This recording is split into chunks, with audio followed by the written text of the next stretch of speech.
Today we will discuss about sexual reproduction. As you have studied earlier, the sexual reproduction is a way of reproduction where the fusion of male and female gametes takes place by a process fertilization. The sexual reproduction is a way of reproduction where the fusion of male and female gametes takes place by a process fertilization.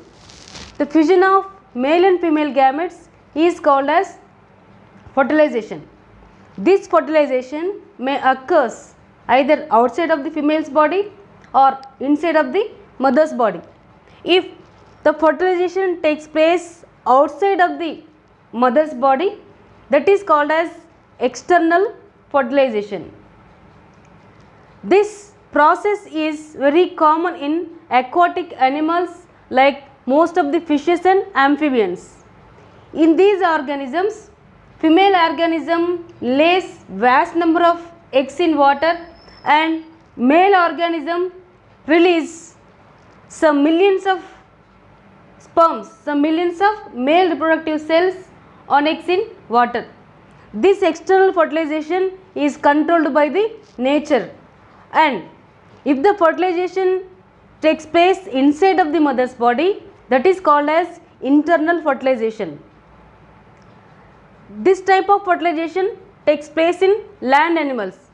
So the eggs of land animals are fertilized inside the mother's body, and these fertilized eggs starts dividing on and growing into zygote.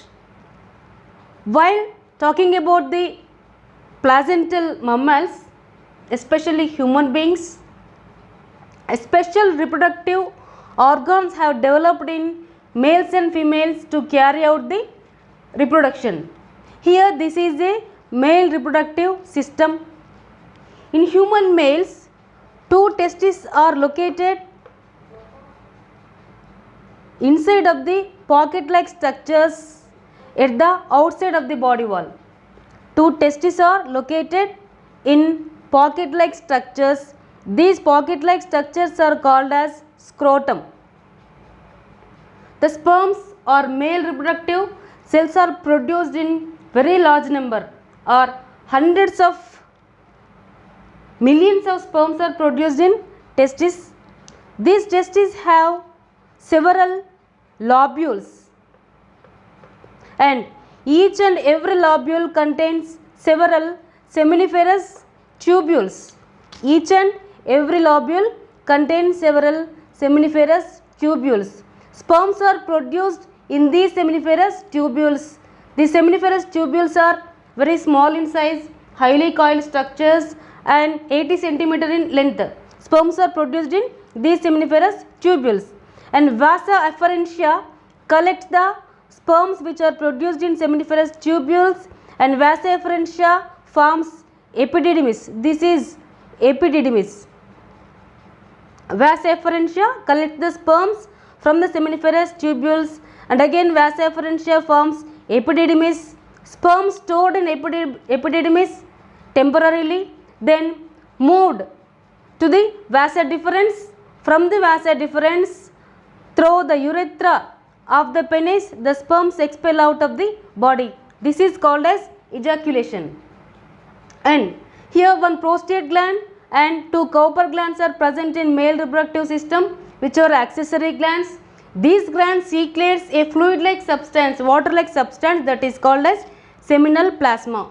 This seminal plasma provides nutrients for sperms to keep alive, and also this seminal plasma acts as medium for the movement of the sperms. So this seminal plasma, which is secretes by the prostate and Cowper glands, and sperms which are produced by the testes, these two are formed together and formed as semen. This semen through urethra of the penis expel out of the body. And the organs of the male reproductive system, the development of organs of male reproductive system is regulated, controlled by the male sex hormone, that is testosterone, which is secreted by the testes. And also you already know the secondary sexual characters also controlled by the testosterone. Human sperms will begin produce while these events takes place, and the male produce sperms at the age of about 13 or 14 years. It can go on doing so most of their lives, although their power to do so is decreases as they grow older. And this is the sperm cell. This sperm cell consists head, neck, middle piece and long tail. This sperm is a flagellated structure having head, neck, middle piece and long tail. This head again contains acrosome and nucleus. This acrosome helps in the penetration of the sperm into the egg cell while fertilization, and this nucleus fuses with the nucleus of the female egg cell. Mitochondria gives the energy to the sperms for the movement, and this long tail is also helps in the movement of the sperm cell towards the egg cell. So these sperm cells, these sperms which are 60% well shaped and structured, and the sperm cell which have the 40% motile rate are capable to fertilize the female eggs. So this is about male reproductive system. In another class, in next class we will discuss about female reproductive system. Thank you.